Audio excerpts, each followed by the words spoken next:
शक्ति केरो साथ जटा पर गंग बह दिन रात डाक डमरू ना डमडमा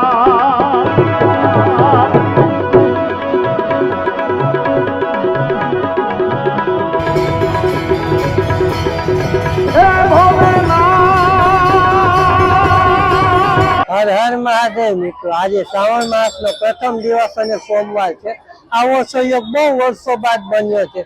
तो हूँ आज पोरबंदर अंदर भावेश्वर मंदिर में दर्शन करवा आव्यो छुं। मारी पासे जे अमरनाथ स्पेशियल दर्शन होय छे ते आज सोमवार ने हिसाबे छे। तो मारी पासे आज तमे ट्राफिक जोई रह्या छो, खूब ज जादू बधु छे भावेश्वर मंदिर में। तो चालो अमरनाथ गुफानी अंदर जे बरफ ऊपर चालीने जवानुं छे तेना दर्शन करी अने स्पेशियल अमरनाथ गुफाना दर्शन छे ते पण अने भावेश्वर मंदिर में आपणे दर्शन करीए।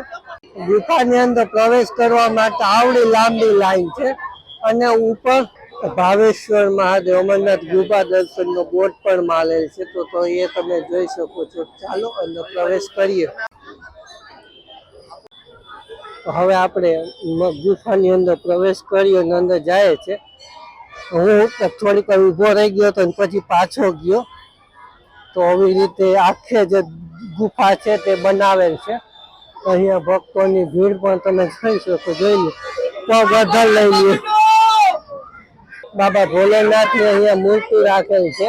તો જે કોઈ પણ ભક્તો સીધા બરફ ઉપર ચાલીને આવે તો સીધા બાબાના દર્શન અને पाछळ जे रियल अमरनाथ छे तो तेनी शिवलिंग अने अंदर शंकर पार्वतीनी छबी ए पण राखेल छे।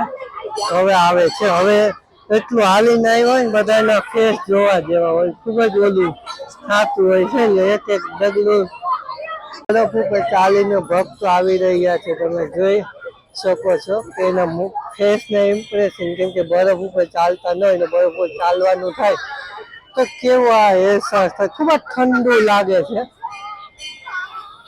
એક બરફ કોઈ ઘડીકમાં રહી ન શકે। ઉભો છો તો બહુ ઓછી થાય છે। બરફ ઉપર અને ચાદર ધારેલ છે અને દર્શન નાના બાળકોના એક્સપ્રેશન જોઈને ઠેકડામાં મોટા પણ મન હાલી શકે તો નાનાની શું હાલત થાય। હું આટલી ઘણી 30 થી 40 સેકન્ડ કે 1-2 મિનિટ ઉભો એટલે આ શૂટિંગ કરવા માટે તો ખૂબ જ અઘરું લાગે છે। હું તરત નીચે ઉતરી ગયો એવું છે। અત્યારે બધાના ફેસ જોઈ આમ બરફમાં ઉભું કેટલો થાક લાગે। થાક તો ને કંઈક મજા પણ આવે ને ઊભી પણ ન શકતા હોય એવું કંઈક અહેસાસ હોય જે વર્ણન ન કરી શકાય।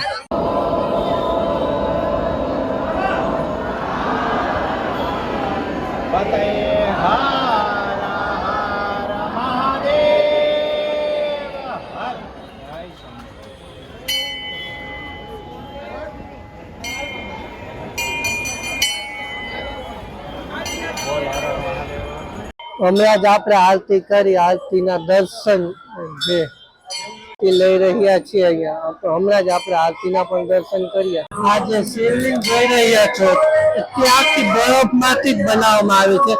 નીચે પણ આખા બરફ જ છે।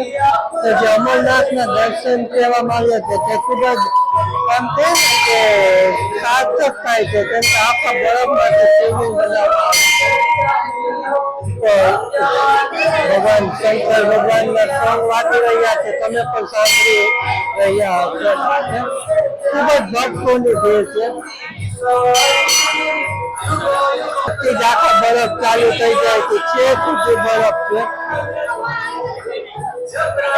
મંદિર પરિસરમાં નાના બાળકો ને પણ મજા આવે એના માટે તેને ઠેકડા અને જે ચકોડી આવે તે પણ વ્યવસ્થા કરવામાં આવે છે કે નાના બાળકોને પણ મજા આવે દર્શન કરવા, બીજી વખત સામે ચાલીને આવી શકે। તો આવું કઈક હતું। મંદિરમાં ખૂબ જ ભીડ આરતી થઈ ગઈ છતાં પણ એમને કન્ટિન્યુ ભીડ ચાલુ જ છે। હજી દર્શન કરવા જવામાં, ગુફાની અંદર દર્શન કરવા જવામાં ભીડ હજી એટલી ને એટલી છે। તમે જોઈ શકો મંદિરની બારોબારનો કંઈક નજારો છે, કેટલો ભીડ છે ભક્તોની। તો આ પોરબંદરના હોય ને અહીંયા આજે દર્શન કરવા આવ્યા કે નહીં કોમેન્ટમાં જરૂર જણાવજો। અને વિડીયો ગમ્યો હોય તો કોમેન્ટમાં હર હર મહાદેવ જરૂરથી લખજો. Thanks for watching. વિડીયોને લાઈક કરજો, આપના મિત્રો સાથે શેર. તમારી યુટ્યુબ ચેનલ કુબાર કિશનને સબસ્ક્રાઇબ ન કરીએ તો સબસ્ક્રાઇબ કરી દેજો. આવા જ વધુ પોરબંદર લગતા વિડીયો મેળવવા માટે. Thanks for watching.